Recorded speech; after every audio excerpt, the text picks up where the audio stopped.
Welcome welcome to my YouTube channel. তো আজকে তোমাদের মাঝে যে বিষয়টা নিয়ে আলোচনা করব সেটা হচ্ছে যৌবনের গান।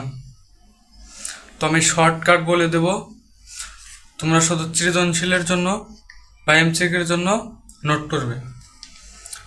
তো যৌবনের গান লেখক হচ্ছেন কাজী নজরুল ইসলাম। কাজী নজরুল ইসলাম জন্মগ্রহণ করেন 1899 সালে 25শে মে চুরুলিয়া গ্রামে। তো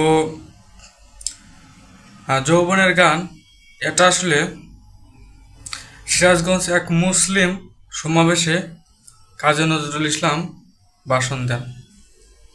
তো এই ভাষণে কাজী নজরুল ইসলাম তরুণদের উদ্দেশ্যে তরুণদের উজ্জীবিত করার জন্য কাজী নজরুল ইসলাম এই ভাষণ দেন।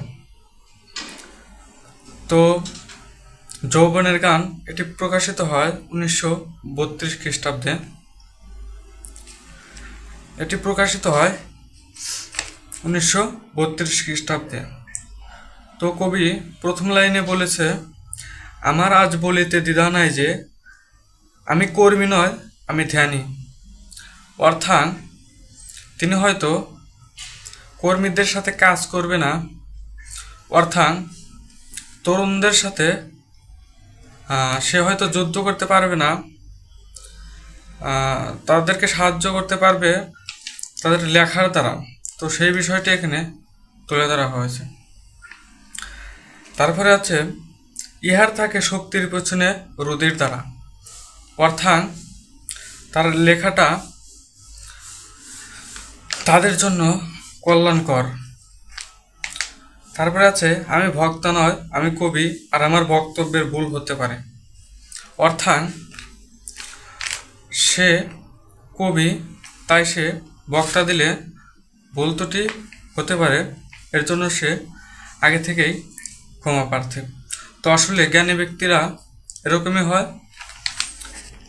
তারপরে আছে, তরুণের মতো সাহসী বিদায় হয় তারা।